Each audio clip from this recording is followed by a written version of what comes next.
Hello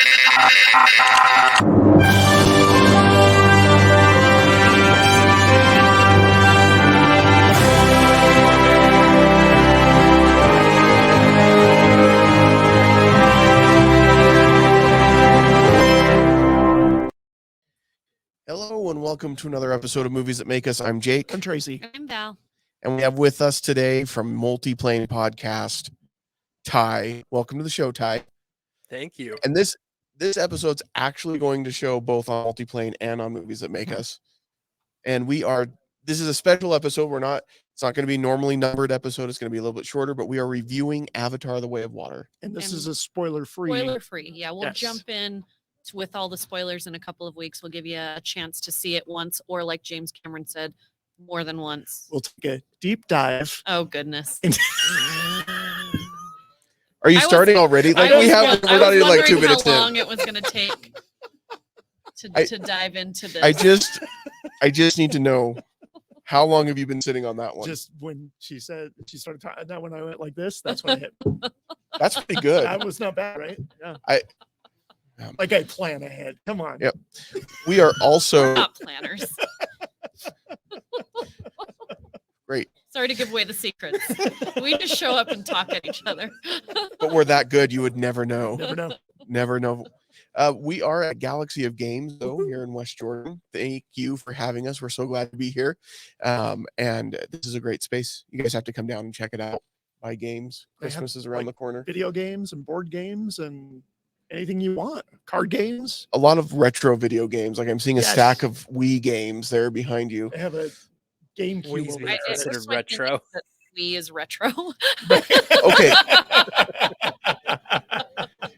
Okay, well, it's not the current generation or the previous generation, so that's pretty. Yeah, three generations. And I see like PlayStation and GameCube stuff on the wall. That was just what was behind you. Nintendo. Yeah. Okay, but let's get into the movie. 2 generations back is considered retro, which is crazy. Well, So I mean, you're technically retro, Ty. Oh, well, when you think I about know. your family, No, my 2 gaming generations consoles back is technically your are. grandparents. it's true. And that is, yeah. I can't hear Ty. I know. I'm gonna turn them up. Don't worry. We're turning you up now, Ty. So more people can hear you.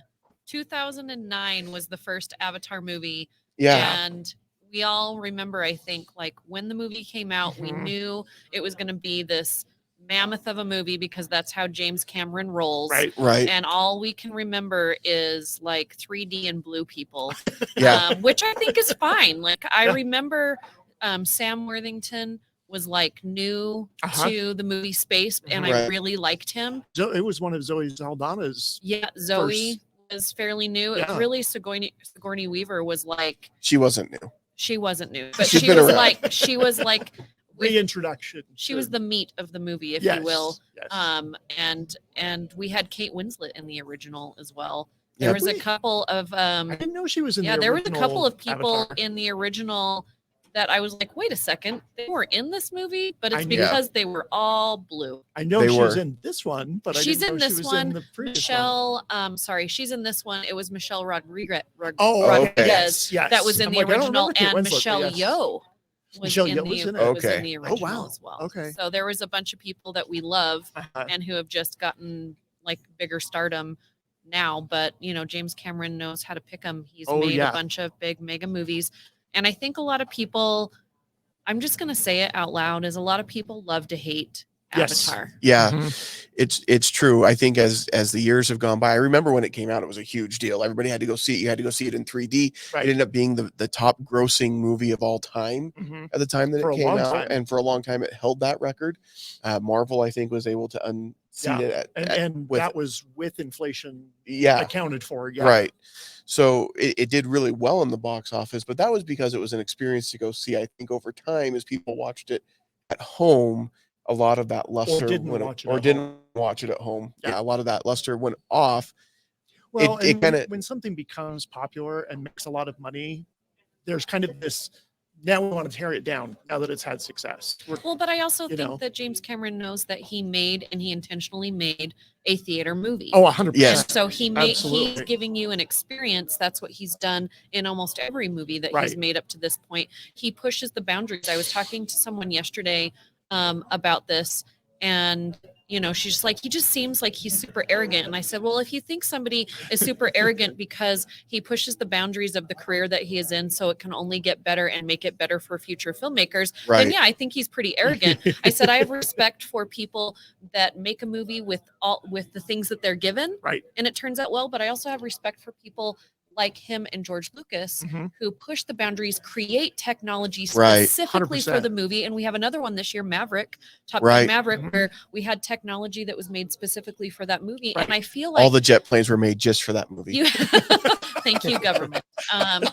But I feel like there is a level of, if you want to call it arrogance, that needs to happen in order to be the person that says, I want to make this movie like this. I want to create this technology, and I want to make the space that we're working in bigger and better than what we have. Well, when you're working at a level where you have to be like the second or third highest grossing film of all time just to break even, you better have that self-awareness and that acknowledgement. I can do that. What helps to break even if you're a big movie like this is have Dwayne Johnson do your accounting, and he'll tell you whether it's a hit or not.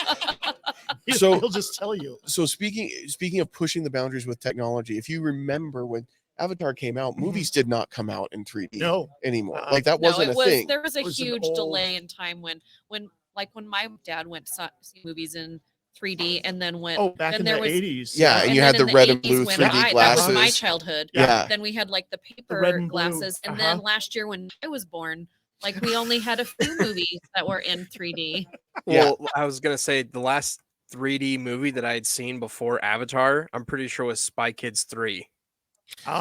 Classic. Robert Rodriguez, and they who's friends with James Cameron. They actually sent in like the DVD Home with You. They sent the 3D glasses. I worked for Disney at that time. So when the original Avatar came out, movies didn't regularly come out in 3D. No. They still don't regularly. Well, but for a while after the original Avatar came out, all the big budget movies had to come out in 3D and 2D because everybody. What Avatar did, and we talk about James Cameron changing the industry and pushing that technology.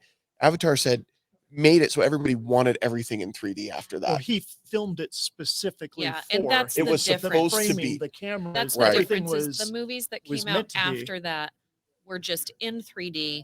They were converted. They were converted, and it's not the same thing. And then quickly people stopped making those movies because we were all frustrated. Well, because we wanted the same experience we had with Avatar, and we didn't get it. And they would also do like cheap 3D gimmicks, which if you go to the Muppet attraction in Walt Disney World that's still there, they make fun of that. But they would have things purposely coming out of the screen to try and be like, look how 3D this is. Yeah. So here we are 14 years later, 13 years later, some teen years later, some math. one of my children's ages later. And we have Avatar: The Way of Water. Finally, we get a sequel to Avatar. And the question that I had going into it is, okay, his big trick last time, trick isn't the right word, but his big draw last time was the 3D. He's going to do it again this time. Is it going to be enough better? Is it going to be a bigger deal? I will say this is not my grade necessarily for the movie, but if you're going to go see this movie, find it on IMAX, find it in 3D, because you have to experience it. It was made for it. Me away. Absolutely. Why waste your time at the theater if you're not going to see it the way that the filmmaker intended you to see it? Absolutely. And I'm with you, Jake. Like this movie, visuals, okay. So the first time that I rode the Avatar ride in Walt Disney World, I giggled like I was like 10 years old. And I was like, this is like mind blowing. And it's still on my bucket list to go on a ride with you because and watch you giggle because especially roller coasters. Yeah, roller coasters. I have a specific laugh for roller coasters only, which is weird. My niece has the same thing. Make this happen. Okay, so you know that. Wait, go ahead, Ty. I was gonna say that James Cameron made a phone call to Mr. Iger, saying we have to update Flight of Passage. Oh. Yeah, would be okay with that. I didn't know that, but I'm not surprised. That surprised me. My first thought when we came out of the theater is how long before we see some of these water creatures and things in Flight of Passage and in the Disney World attraction. Yeah, especially with Iger coming back. That's James Cameron made the phone call and he's like, hey, we have to update the ride and keep it relevant. So I'd be okay with I don't have a timeline, but I'm pretty sure it's going to be like Star Tours where we have multiple scenarios that you get to go through. Yeah, but seeing this movie in IMAX in 3D was an experience that I've never. It far surpassed the first one for me. Yeah. In terms of, because I remember being in the theater. I have friends who are much younger than I am who never got that opportunity, and didn't have that experience of being immersed into this world. Right. And watching it here, I was like transported immediately back, and I'm like, I'm in. And that's even after we had some technical difficulties at the beginning, and that we had to wait through because they wanted to make sure we saw this in 3D. Mm-hmm. And I'm so glad that they did and it worked out, because I just 7 minutes or so in 2D, and I was like, and then as soon as they got the 3D going and we started to rewatch those scenes, I'm like leaning in. Like, I wanted to explore that world more. Yeah, I agree.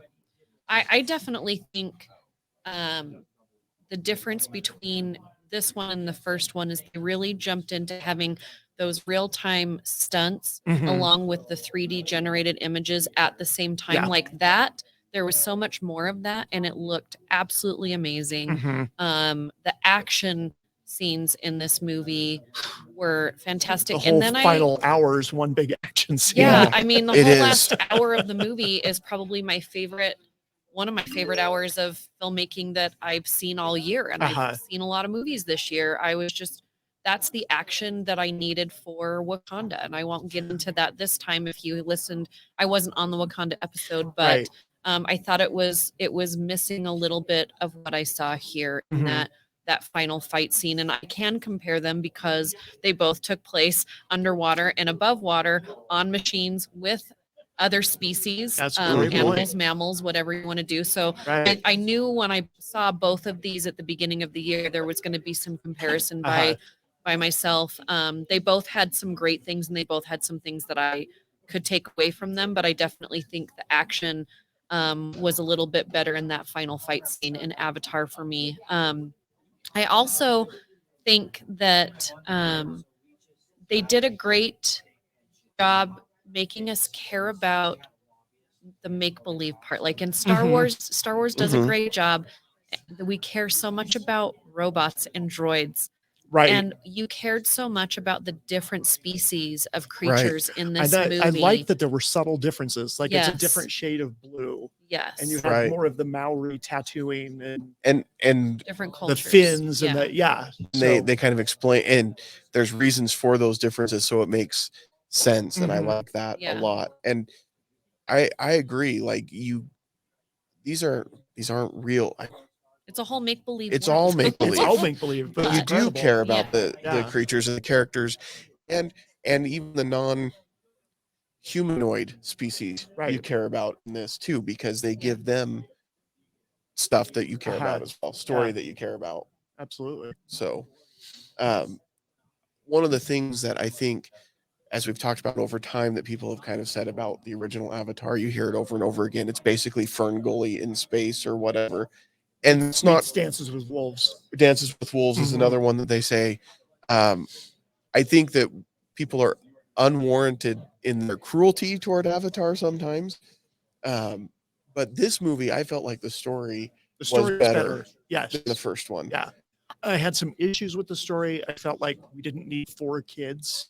And especially when they're named in the Na'vi language, it was hard to remember their names for me. Yeah, that was hard for me too. And so I don't know if we needed all 4, because I felt like we kind of got to know them all, but not as much as I kind of had hoped. I feel like they all had a purpose, because when you break down a family, a traditional family, of what you want people to recognize is you have the youngest, who somebody always has to watch after that, and then you have the oldest son, who is always going to be the oldest son, right? And so you've got that storyline of, okay, well, you're the oldest, and now you've got another son who feels like they're just an extra, they don't fit in, and then you've got the adopted kid, which I loved.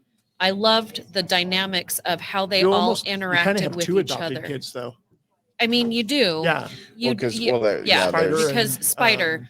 He's like the stray cat, though. Which is a whole he's a whole different thing because he's not of their heritage, and so you get into this like you don't belong here, but you do belong here, but yet they're different enough that they also don't really belong there, and so it's this and I like whole that they point dynamic, that out.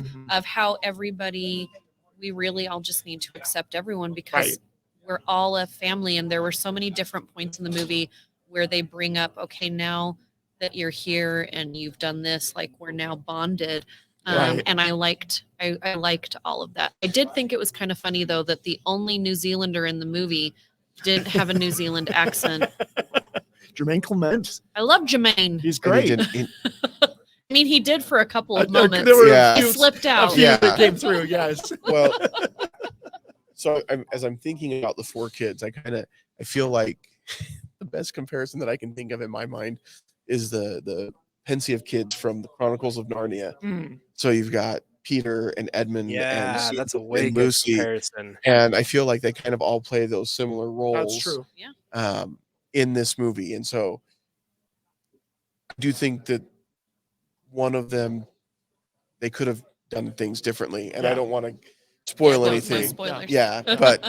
But overall, I liked the family atmosphere of it and the family dynamic. I thought that was great, and I agree, Val. That whole, you got to accept people, regardless of those differences and things like that. And no unobtainium this time. Which was great because they do have kind of a MacGuffin in a way. They do. But they don't. We have a trade-off. But it does. They don't go as far with it as they did with the unobtainium. Yeah. I do think there are a lot of really good undertoned messaging. In this movie that doesn't stuff like being environmentally wasteful down your throat. Right. Yeah. Being just wasteful in general of life. Yeah. And the cruelty too. And the cruelty just of a lot of that. And it's, but I don't think it gets shoved down your throat. No. It's definitely there. The message is there, but it fits in the story. It makes sense. And it does you do come away thinking more about that. And I think that's fine. But I mean, it's crazy watching this because I had to mentally tell myself, this is animated. It's an animated movie. It's an animated film, but there is one scene that stuck out to me, and I don't know if you guys remember it, but when Jake comes up from underneath the water and there's some fire in the background towards the end of the film, and there's a close-up on his face, and the light from the fires reflecting off his face and reflected in the water droplets coming down his face. I'm like, that is the details. CGI creation. Yeah. That's unbelievable. Yeah. I don't think he did that with an app. Like, I don't think that. That wasn't. He was. Wasn't the AI. He was using Lenza. That wasn't. I was gonna say that was an avatar generated by Lenza, but that's too much. Well, I have a question for you guys, real quick. Do you feel that the reason that this one pulled you a little bit more was because it went from focusing on two characters in particular to a bigger, like you said, the family dynamic, and where we're focusing on the story of more than that smaller group? I found that more appealing, I think, but I'm like Dom. It's all about family. I don't know. There are still things that I really liked about the dynamic of the first movie, and the stories. And I liked how they went back in and they showed us where Sam spent all of that time. In the original habitat, going in and out of his human body into his avatar. There were a lot of things about that I thought were very strong. And I kind of missed seeing him as a human in this one, but I understood, obviously we can't it's not a thing anymore. But I did love that they still had a lot of, again, those human moments next to those avatars, and how it just looked seamless to me. Was really good. Oh yeah. I think for this type of a sequel where you're trying to pass it down to the next generation, and that's really what this does. It brings in the next generation, which is good and fine. This was about the right amount of time. Sometimes we have these now legacy sequels that come out where so many years have passed, and I feel like it's too much time. This was just the right amount of time. And we're gonna get the next one quick. 2 years. And so because they shot 2 and 3 together. Yes. And then they've been editing 2 and starting to edit 3, and then they're in pre-production on 4. Yeah. But that's going to depend on how 2 and 3 do. But well, what's amazing to me too with the story and with the family dynamic is we only knew a handful of the characters going into this. We knew the 2 main characters, you know, the Jake and his mate. We knew them. We knew some of the other characters that show up in the movie, but we didn't know the kids at all. These are brand new characters. And while it is a 3-hour long movie, and we can talk about if that length is too much or not, but in 3 hours, we had to care about these characters a lot by the end of the movie. And we did. I feel like they accomplished that. I think that's great character work and great storytelling, that by the end, we do care about what's going to happen to these individuals. And the world. Well, and for me, I knew I was going to love it visually, but I was like, I don't know that I want to see this movie more, because I had like 3 other opportunities to see this movie before we saw it together. And I was like, I don't know that I want to see it that many times. And now I wish I would have seen it one more time before I wrote my review, because there were so many things to see and talk about. But I think maybe before we wrap it up, we all talk about like either our favorite thing that we liked about the movie, or maybe a thing that we thought didn't, like we didn't love, without giving away spoilers, and then like give our grade. Yeah. I loved, and I don't think this is spoilery. I think it's in the advertisements and everything, that the Tuacon, the whale like creatures were amazing. And so well done. Ads, like showing all of the world, the water, and all of that was just incredible. And I agree, I need to go see it again, because I think visually I'm so distracted by all of the shiny things around me. I need to go back and get more of those details when I'm not as distracted. But yeah, the Tuacon was probably my favorite part. It's eye candy. Yeah. It's insane, the quality of the colors and the depth and I mean, water is one of the hardest things to animate. And then you have these creatures in the water, and you're going above and below, and it's insane to think about. I like the movie a lot more than I thought I would, and I do want to see it again on the big screen in IMAX in 3D.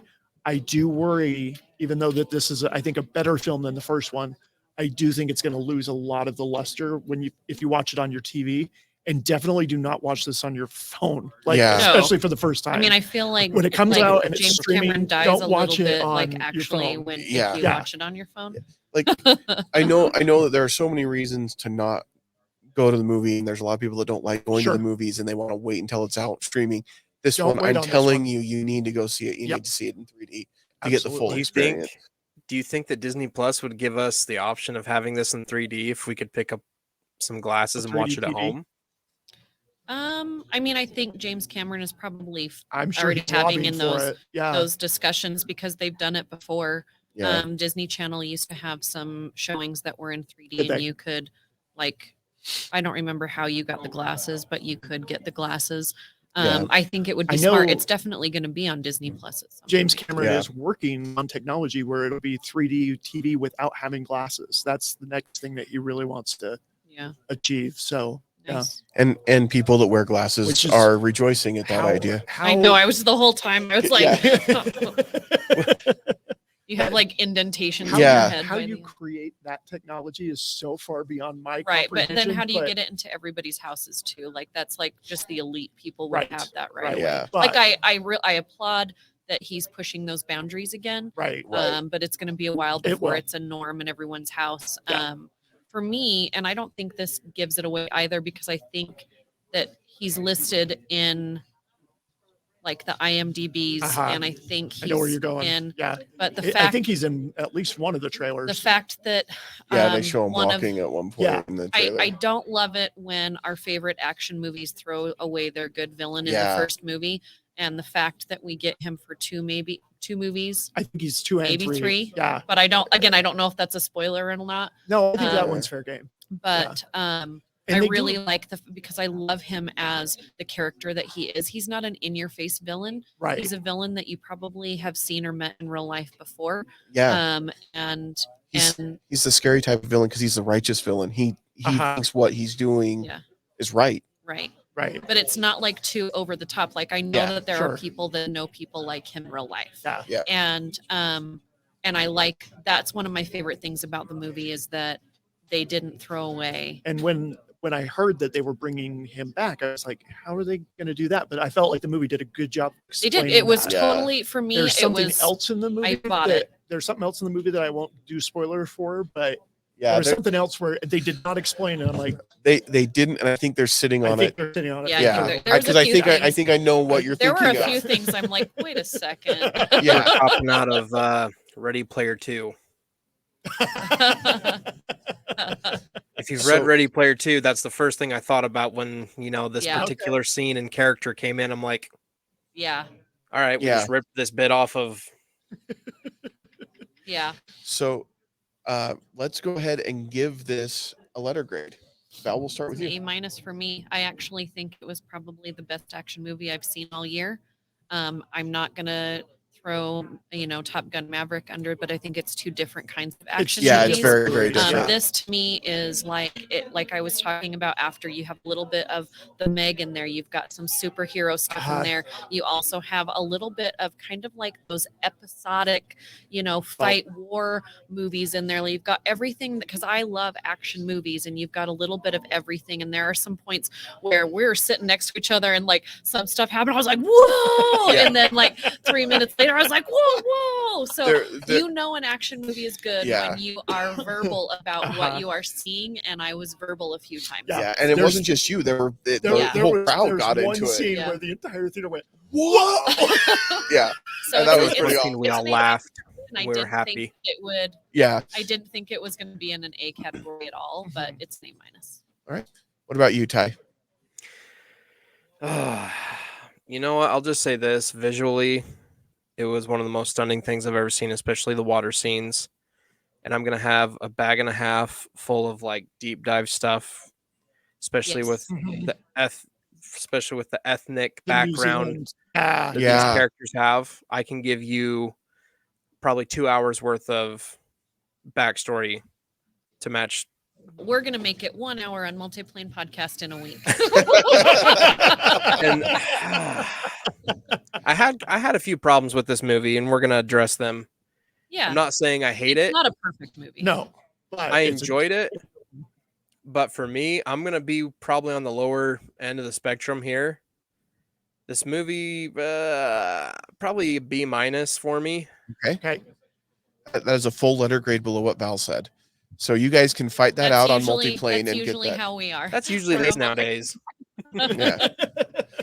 All right, it's Tracy. Still in the B's though. Yeah, B- is still a good grade. Yeah. After seeing my son's report card this week, I'd take a B-. Oh. I mean, Tracy, your friend that you brought with us said he hated it. Flat out hated it. Dad did not like this movie. And so we will never invite him to another movie again. That's how we handle that. Excuse me. You'll notice he's not on the podcast talking about tonight. it. No. Yeah. This I'm higher than Ty is, but I do have problems with the film. But the IMAX and the 3D covers up a lot of those issues that I have. My main issues are pacing. As you know, I pay attention to editing. I felt like some of the underwater shots, I'm going, wow, this is so beautiful. But then it just kept going. And while I get that, and I'm like, I want to see more of this, at the same time, I'm like, let's move the story along. And then there was so much action at the end. It was like, I need a beat, or give me a small break. But minor quibbles, it's an experience. Go see it in the theater. Go see it in IMAX. I'm going to be with Val. I'm going to give this one an A-. Wow, I didn't expect that. Yeah, I think, man, it's so hard because of how we experience it. And I think that makes a really, really big difference. I really do. I do think there are some pacing issues. If I watch this at home, I'll probably say B range. But watching it in IMAX 3D, A-. Yeah. I think that's probably fair. And I do think there were some story issues in it for me. Length issue for sure. Yeah. I mean, we've kind of entered that age where these movies have to be 3 hours long. But at the same time, there were moments where I'm like, I don't care. I could do another 3 hours in this world. Right. Yeah, there were parts that could have been cut, but at the same time, like I felt different than you. Like when we were in the water and you felt like it kind of went too long. Just I was a little bit sometimes. I was like, I could spend this in this world. I could be there the whole time. Yeah. I read, so I really appreciate it. I think I would give this also an A-. Okay. I think it's Wow. that solid a movie, and I think the story is better than the original. Yes. And I think that James Cameron now, not that he never had the confidence of the studio, he did, but I think with this he can make it his movie, what he wants to do 100%, and they're going to let him. It's interesting too. I read an interview with him, and he said he's a much different director now than he was back when he first made it. He said, now that I've been a father and I've had kids, and he's like, my kids call me out on how awful I am sometimes. And he's like, I've had to grow, because when someone else tells you that you are doing things wrong, you can brush that off. Yeah. But he said, when it's your kids telling you, Dad, you're not doing this the way you should, then it's like, okay, I need to listen to that. And so he said that played into the movie a lot. And I felt that. Yeah. And I think there's some, between the parent and the kids, I think there's some very real dynamics, especially between, you see most of the relationship between Jake and the kids more than you see anyway. She was kind of a secondary character, which I wish they would have brought her forward a little bit more. Yeah. Well, I'm going to pull a Tracy here and say they definitely chumped the water, and I'm excited to see the next one. I am too. They gave us enough like bait that we were like, ooh, okay, what? But it wasn't to a point where you were like, really, you're ending it here? I felt like it was ended. It was a good ending. It was like it was the right time to end it. And they gave us just enough where I'm curious to see where they're going with this. Yeah, they left enough. Say that yes, we will still have some water stuff, but we're going to see another part of the. Which sign me up. I want to see the whole planet. Right. I want to see it all.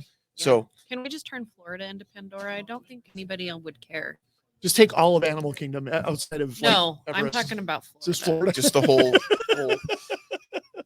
Well, on that note, thank you all so much for listening, for being here. Ty, thanks for joining us. I know this was a little bit different because you're not here with us and we're all here together. It's fine. You can be sad. Ty had several feet of snow to deal with. He did. Love you, Ty. We wish you were here. But thank you for listening, everybody. There you go. There's our review of Avatar: Way of Water. We'll have a more in-depth look at it later. But in the meantime, thanks for listening, and we won't see you at the movies. Or we may. Who knows? If you do see us, say hi. Yeah. All right.